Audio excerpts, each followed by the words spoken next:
자, 시공간의 이해 두 번째 영상입니다.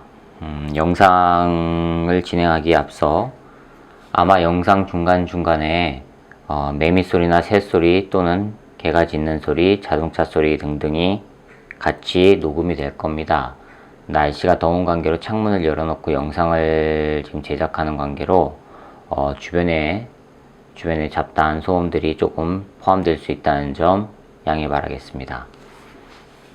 자, 그럼 두 번째 영상 시작해 보도록 하겠습니다. 이전 영상에서 지금 여러분들은 기본적인 상대속도, 즉 갈릴레이의 상대성 원리, 즉 여러분들이 일상에서 경험한 상대속도에 관해서 살펴봤습니다. 자, 이렇게 여러분들이 경험한 상대속도를 옛날 사람들도 이미, 옛날 과학자들도 이미 알고 의문을 갖기 시작했어요. 무슨 의문이냐면 수면파, 즉 파도 있지요? 파도나 소리 같은 음파가 물과 공기를 통해서 전달되는, 즉 매질을 통해서 전달되는 역학파이니까 만약에 햇빛도, 빛과 같은 햇빛도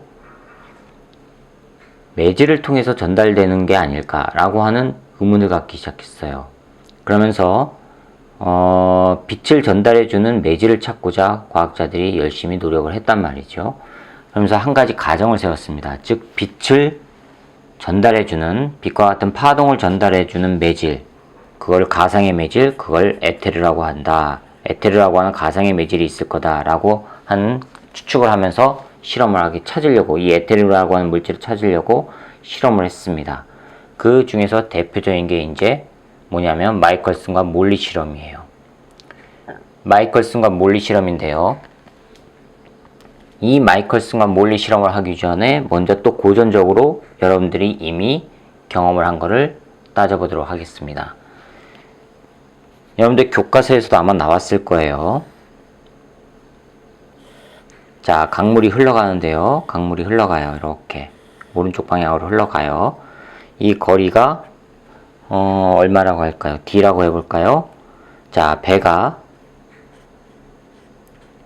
이 배가 이 강을, 거리 D의 강폭을 왕복을 해요. 갔다가 옵니다. 갔다가 이렇게 도착을 하는데 걸리는 시간, 그것과 이 거리와 똑같은 거리만큼 강을 따라서 왕복을 하는데 걸리는 시간, 거리는 똑같이 D입니다. 이 시간은 분명히 아마 다를 거예요. 경험적으로 여러분들도 알 수가 있죠? 어떻게 알 수가 있어요? 뒤에서, 내가 달리기를 하는데 뒤에서 바람이 불면 내 몸이 점점 빨라지죠.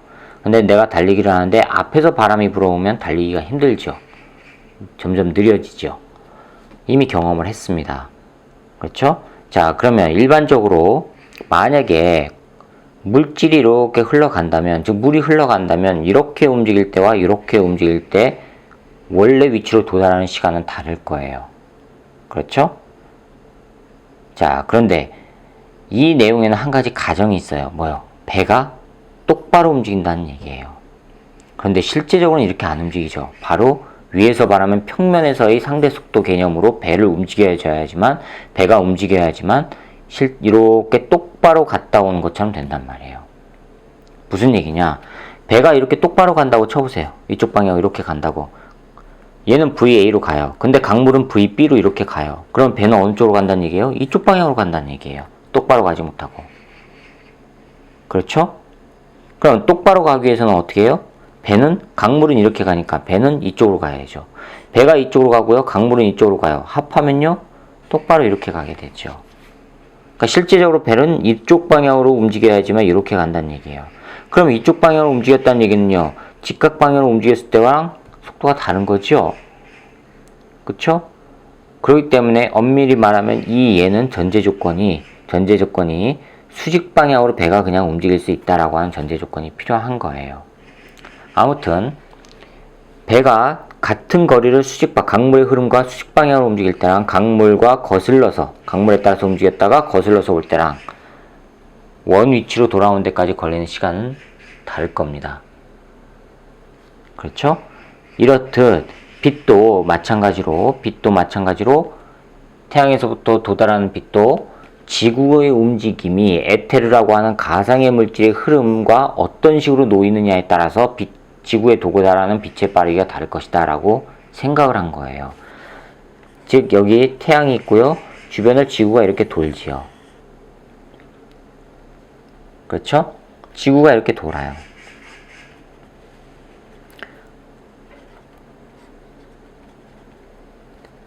지구가 있고요. 이렇게 돌아요. 그런데 주변에 가상의 물질이 있다고 쳐보세요. 가상의 물질이 만약에 이렇게 흐른다고 쳐보세요. 이렇게 흐른다고 해볼까요? 가상의 물질이. 우주 공간에 가상의 물질이 이렇게 흐른다고 쳐보세요. 그러면 지구가 이렇게 갈 때는요. 가상의 물질과 반대 방향이죠. 그렇죠? 근데 빛은 이렇게 오죠.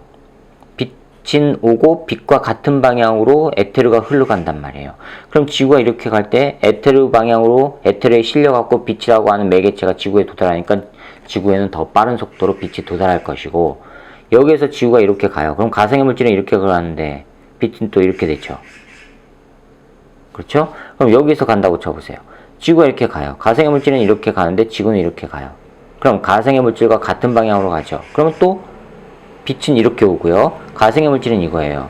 그럼 빛은 오는데 가상의 물질은 이거니까 상대적으로 빛의 속도가 느려지게 되겠죠. 그러니까 지구에 도달하는 속도는 느릴 것이다 라고 한 게 옛날 고전 역학적 개념이었습니다. 에테르라고 하는 가상의 물질을 두고 내릴 수 있는 결론이었단 말이에요. 그래서 실제로 이 에테르라고 하는 물질이 존재하는지를 찾기 위해서 실험을 했습니다. 마이컬슨과 몰리라고 하는 사람이 실험을 했어요. 그거를 마이컬슨 몰리 실험이라고 해요.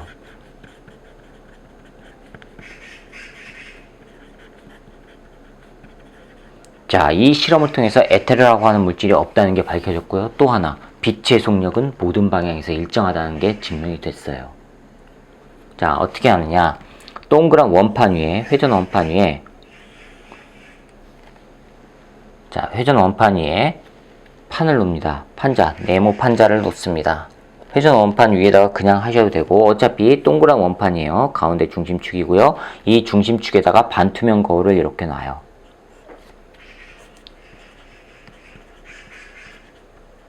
반투명 거울을 놓고요. 이쪽에 광원을 놓고요. 이거는 광원입니다. 빛이 발생해서 나가는 곳. 광원이에요. 빛이 이렇게 나가요. 그리고 나서 이 일직선상 반대편에다가 뭐를 놓느냐? 거울을 놓습니다. 그 다음에 이 일직선상에 수직되는 방향 위쪽에다가 다시 반사 거울을 놓습니다. 이건 반투명 거울이에요. 반투명 거울이라는 얘기는 반절은 투과, 반절은 반사시킨다는 얘기예요.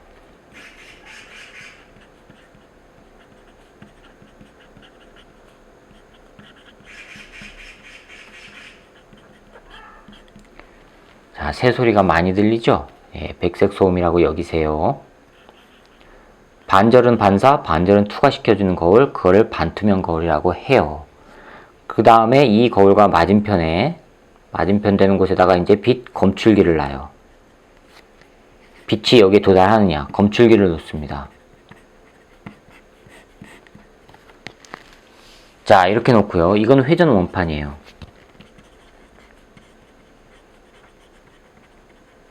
돌릴 수가 있어요. 그래서 가정을 세웠어요. 만약에 에테르가 이렇게 움직인다면, 에테르라고 하는 가상의 물질이 이렇게 존재해서 이렇게 움직이고 있다면, 여기서 이제 빛을 쏴요. 쏘면은요, 빛이 가서 반투명 거울이니까 반절은 반사, 반절은 투과죠. 반절은 반사돼서 이렇게 돼 있으니까 반사가 이렇게 일어날 거란 말이에요. 이렇게 반사가 일어나서 위쪽 방향으로 가요. 그 다음에 투과된 거는요, 이렇게 가죠. 갔다가 이쪽에 거울이 있어요. 그럼 반사되죠. 여기서는 100% 반사가 일어나요. 거울이니까요. 이렇게 와요. 그렇죠? 이쪽으로 간 것도 100% 반사가 일어나서 오지요. 와가지고 여기 도달하면요. 다시 반절은 반사, 반절은 투과란 말이에요. 그럼 반절은 반사돼서 이쪽으로 가고 반절은 투과돼서 이쪽으로 와요. 그럼 여기 빛이 검출되겠죠. 그쵸? 그 다음에 이쪽에서 온 것들은요. 반절은 반사, 반절은 투과란 말이에요. 마찬가지로. 그럼 이쪽에서 온 것도 이렇게 와요. 나가고요. 그럼 검출기에서는요. 검출기에서는 이쪽으로 간 빛과 이쪽에서 온 빛이 같이 동시에 검출되는 게 밝혀졌어요. 검출기에서 검출된 빛이 두 방향에서 온 빛이 동시에 도달하는 것이 증명이 됐습니다. 그러면 그 얘기는요. 이 에테르의 영향을 받지 않았다는 얘기죠. 그렇죠? 이해가 가시죠? 그러면 과학자들이 이제 생각했어요. 에테르의 방향이 이쪽이 아닌가? 하고는 회전음판을 돌렸어요. 점점점 돌려가면서 이렇게 한 바퀴 돌려가면서 다시 똑같은 실험을 했는데도 검출기에서 검출되는 빛은 언제나 동시에 도달하더랍니다. 그 얘기는 뭐예요? 빛이 진행하는 데 필요한 매질은 존재하지 않는다는 얘기예요. 매질이 있으면 그 매질의 진행 방향이 영향을 받을 텐데 동시에 검출됐다는 얘기는 매질의 진행 방향에 영향을 받지 않았다는 얘기고 그 얘기는 매질이 존재하지 않는다라는 결론을 내린 겁니다. 그래서 이 빛은 매질 없이 전달되는 전자기파입니다. 매질 없이 전달이 돼요. 매질을 통해서 전달되는 파동, 그거를 역학파 또는 탄성파라고 부르고 매질이 없이 전달되는 걸 전자기파라고 해요. 이게 증명이 된 거예요. 그리고 또 하나, 어떤 방향으로 움직였건 간에 빛이 진행했건 간에 여기에 동시에 도달한다는 얘기는요, 빛은 모든 방향에서 일정한 빠르기를 갖는다 라는 결론을 얻게 된 거예요. 그래서 이 마이컬슨과 몰리 실험을 통해서 얻은 결론이 첫 번째, 에테르 존재가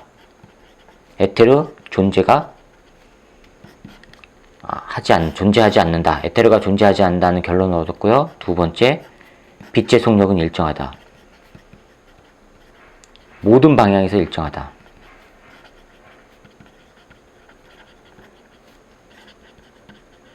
이 결론을 얻었어요. 이 두 번째 게 굉장히 중요한 의미입니다. 아인슈타인의 특수상대성 이론 가설 중에 하나가 이거예요. 모든 방향에서 일정하다. 그게 마이컬슨과 몰리 실험을 통해서 증명이 됐다고 보시면 됩니다. 됐죠? 자, 그러면 이렇게 모든 방향에서 일정하다 또는 여러분들이 앞에서 상대속도에서 한 것처럼 상대방과 나와의 상태에 따라서 나타나는 빠르기 변화를 나타내는 상대속도를 공부한 것처럼 어떤 상태에 있느냐에 따라서 관찰자가 어떤 상태에 있느냐에 따라서 상대방이 움직이는 정도가 다르게 나타난단 말이에요. 자, 그런데 만약에 여러분들이 정지에 있어요. 관찰자가 첫 번째, 정지 상태입니다. 정지 상태에서 상대방을 봐보세요. 그러면 익히 여러분들이 지금까지 했던 속력과 속도 구하는 거 상대방의 빠르기만 가지고 다루는 거 상태가 돼요. 정지 상태일 때. 두 번째, 여러분들이 등속으로 움직여요. 등속으로 움직이면서 상대방을 보면은 상대방의 빠르기가 변하죠. 그렇죠? 자, 그러면 정지 상태랑 등속이에요. 외부의 힘이 작용해요? 안 해요? 안 하죠. 그럼 무슨 법칙이 적용됩니까? 관성의 법칙이 적용되죠. 관성의 법칙이 뭐였습니까? 관성이 뭐였습니까? 처음 상태를 그대로 유지하려고 하는 성질이었어요. 언제요? 외력이 작용하지 않을 때. 외력이 작용하지 않을 때 처음 상태를 그대로 유지하려고 하는 성질, 즉 정지했던 거는 계속 정지하려고 하고 움직였던 것은 계속 그대로 움직이려고 하고, 즉 그대로 등속으로 움직이려고 하고, 그게 관성의 법칙이에요. 이렇게 관성의 법칙이 적용되는 기준계, 그거를 관성좌표계라고 합니다. 또는 관성기준계, 관성좌표계라고 합니다. 관성의 법칙이 적용되는 좌표계, 그거를 관성좌표계, 줄여서 그냥 관성계라고 해요. 또 관성기준계라고도 합니다. 됐습니까? 이 관성좌표계라고 하는 좌표 상태에서 상대방을 봤을 때, 즉 관성좌표계가 있다는 얘기는요, 관성의 법칙이 성립되는 곳이죠. 그렇죠? 이 관성좌표계에 대해서 움직이는 상대방이 일정한 빠르기로 움직이는 좌표계는 모두 관성좌표계예요. 즉 한 개의 관성좌표계에 대해서 일정한 빠르기로 움직이는 다른 좌표계도 모두 관성좌표계란 얘기예요. 왜요? 내가 일정하게 움직이는데 다른 것도 일정하게 움직이면 상대 속도가 일정한 거죠. 그렇죠? 변하지 않고. 관성의 법칙이 적용되는 관성좌표계란 얘기예요. 됐죠? 이 관성좌표계가 두 가지란 얘기예요. 정지 상태일 수도 있고 일정하게 움직이는 상태일 수도 있고, 일정하게 움직이면서 상대방을 볼 때랑 정지 상태에서 상대방을 볼 때, 전부 다 관성좌표계라는 얘기입니다. 이 관성좌표계에 대해서 상대방이 일정한 빠르게 움직인다? 그러면 상대방도 관성좌표계, 관성의 법칙이 적용되는 좌표계라는 얘기입니다. 되셨죠? 자, 이거를 가지고 이제 조금 더 심화시켜 봅시다. 여러분들이 또 경험을 한 게 있어요. 자동차를 타고 가는데 차 안에서 음료수를 마시고 있었어요. 음료수를 마시고 있는데 갑자기 차가 정지해 보세요. 그럼 음료수가 쏟아지죠. 그렇죠? 갑자기 정지하거나 갑자기 출발하게 되면 음료수가 쏟아져요. 왜 그럴까요? 바로 관성법칙 때문에 그래요. 관성법칙 때문에 앞으로 쏠리거나 뒤로 쏠리거나 하면서 음료수가 통 안에서 밖으로 나온단 말이에요. 됐습니까? 자, 그런데 이게 어디에서 보느냐에 따라서, 누가 보느냐에 따라서 또 달라져요. 봅시다. 여러분들이 버스를 타고 가요. 버스를 타고 가는데 여러분 의자에 앉아가지고, 자, 여러분들 의자에 이렇게 앉아있어요. 앉아있으면서 여기서 손으로 공놀이를 해요. 위쪽으로 공을 던져 올려요. 버스는 이쪽으로 가고 있습니다. 등속으로 가고 있습니다. 일정한 빠르기로 가고 있는 상태에서 공을 던져 올려요. 그러면 공은 위쪽으로 올라갔다가 자기 손에 떨어지죠. 여러분들 손에 떨어져요. 그렇죠? 그럼 공은 위쪽으로 올라갔다 상승했다가 아래로 떨어지는 운동을 한단 말이에요. 낙하 운동을. 상승과 낙하 운동을 해요. 됐습니까? 즉 어디에서 여러분들 눈앞에서 올라갔다 내려갔다 해요. 맞죠? 그런데 밖에서 볼 때는 이게 좀 달라져요. 밖에서 봐요. 여러분들이 집어 던져요. 그럼 집어 던지는 순간은 이렇게 올라가요. 그런데 버스가 앞으로 간단 말이에요. 이렇게 앞으로 간단 말이에요.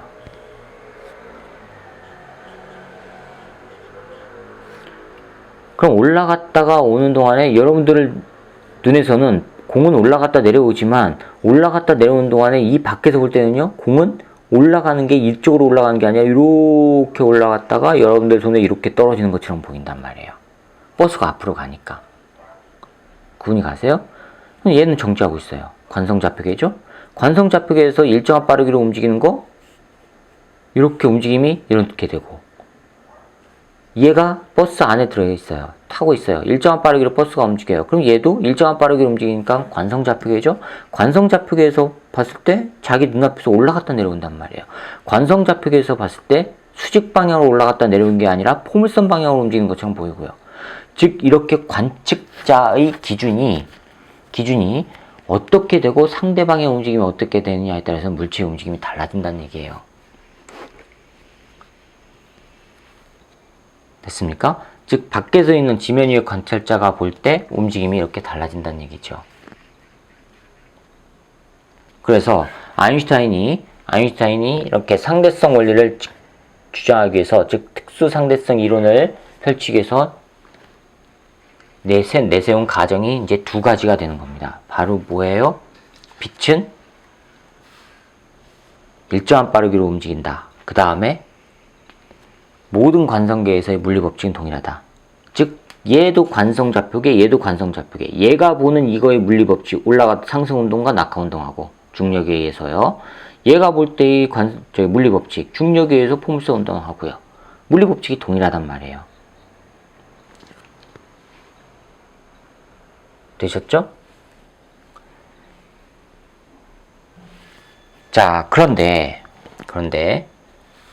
자, 이제 생각 좀 해봅시다. 우리가 물체를 바라보면서 인식을 하는 거는요. 물체의 움직임을 바라보면서 인식을 하는 거는요. 빛이 눈에 들어올 때죠. 그렇죠? 빛이 눈에 들어올 때인데 그 빛의 빠르기가 만약에 변한다면 이상한 현상들이 막 일어나겠죠. 그런데 마이컬슨 몰리 실험에 의해서 빛의 빠르기는 모든 방향에서 일정하다고 했단 말이에요. 그렇기 때문에 모든 방향에서 일정하기 때문에 물체의 빠르기가 모든 사람에게, 즉 같은 좌표계에 있는 사람이라면 동시에 같은 물리법칙이 적용돼서 동일하게 느껴진다는 얘기예요. 자, 이런 물체의 인식에 관해서는, 사물을 바라보는 그 인식에 관해서는 다음 영상에서 설명하도록 하겠습니다. 자, 수고했습니다.